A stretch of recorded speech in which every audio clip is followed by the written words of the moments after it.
Random House Audio presents Redux by John Updike. Read for you by Arthur Morey.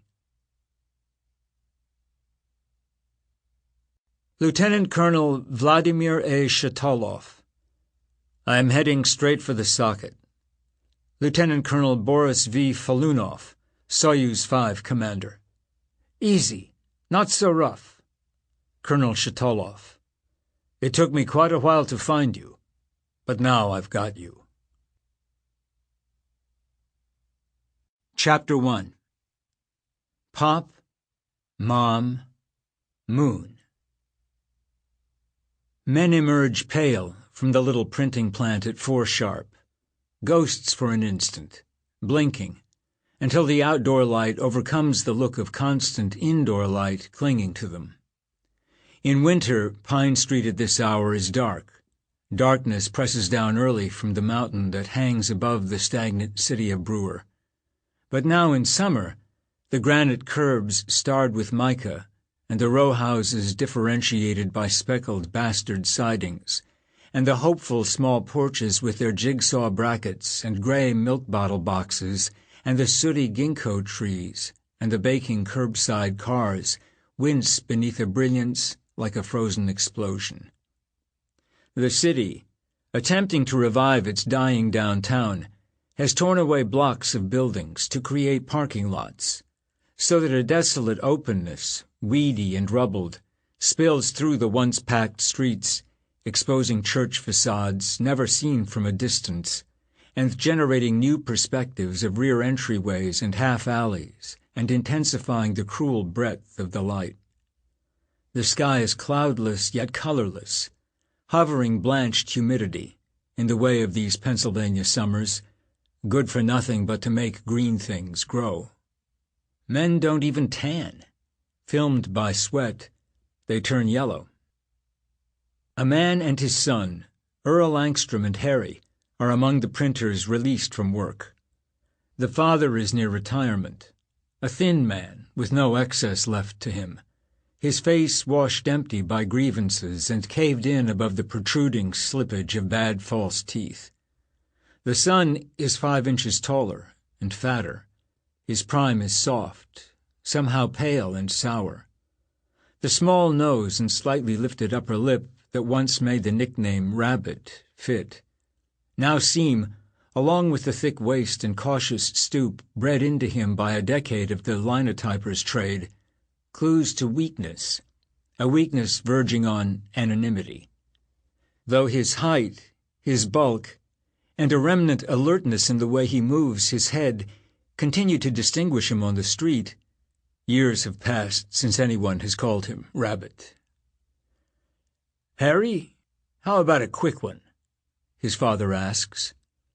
At the corner, where their side street meets Weiser, there is a bus stop and a bar.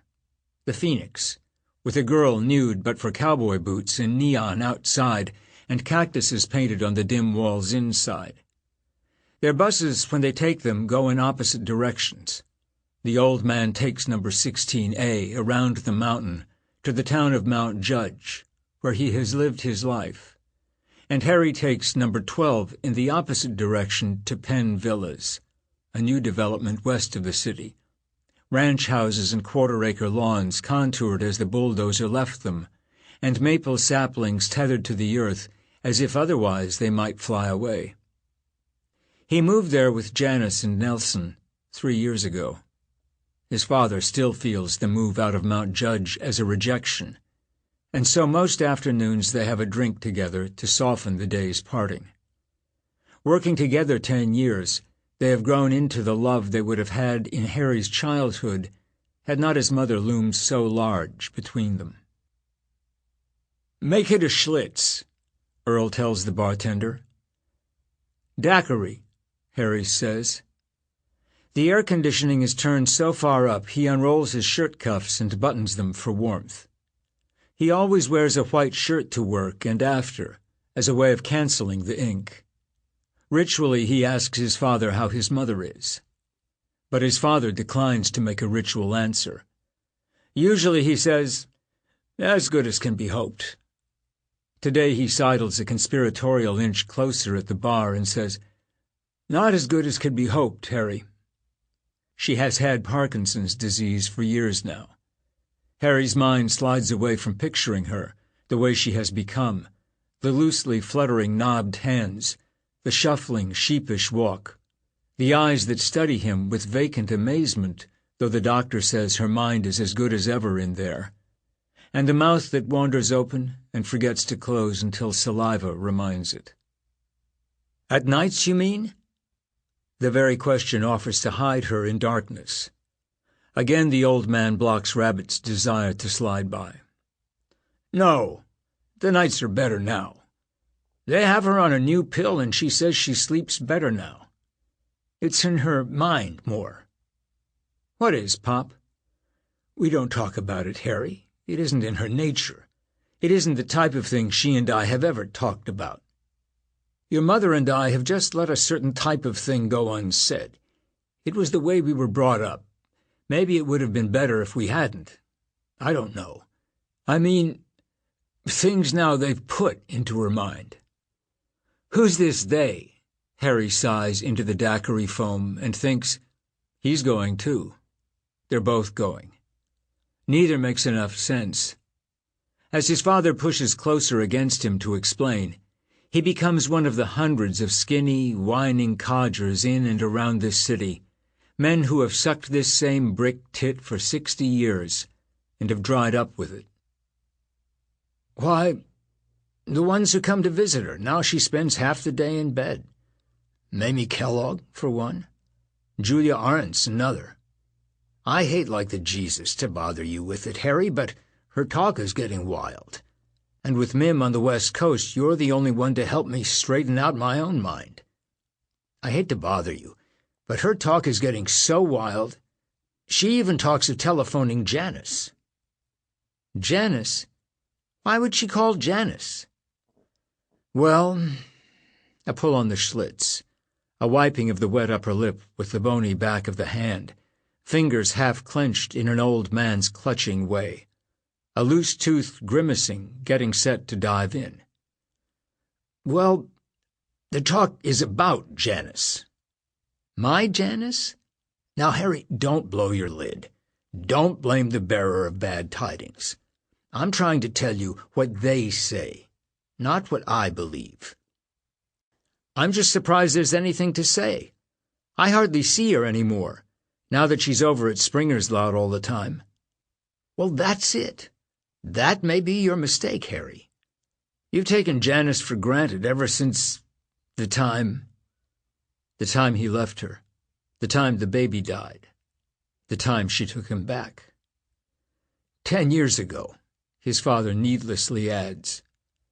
Harry is beginning, here in this cold bar with cactuses in plastic pots on the shelves beneath the mirrors, and the little Schlitz spinner doing its polychrome parabola over and over, to feel the world turn. A hopeful coldness inside him grows, grips his wrists inside his cuffs. The news isn't all in. A new combination might break it open, this stale peace. "Harry, the malice of people surpasses human understanding in my book, and the poor soul has no defenses against it. There she lies and has to listen. 10 years ago, wouldn't she have laid them out? Wouldn't her tongue have cut them down? They've told her that Janice is running around. With one certain man, Harry. Nobody claims she's playing the field." The coldness spreads up Rabbit's arms to his shoulders and down the tree of veins toward his stomach. "Do they name the man?" "Not to my knowledge, Harry. How could they now, when in all likelihood there is no man?" "Well, if they can make up the idea, they can make up a name." The bar television is running, with the sound turned off. For the 20th time that day, the rocket blasts off, the numbers pouring backwards in tenths of seconds faster than the eye until 0 is reached. Then the white boiling beneath the tall kettle, the lifting so slow it seems certain to tip, the swift diminishment into a retreating speck, a jiggling star. The men dark along the bar murmur among themselves. They have not. Sample complete. Ready to continue?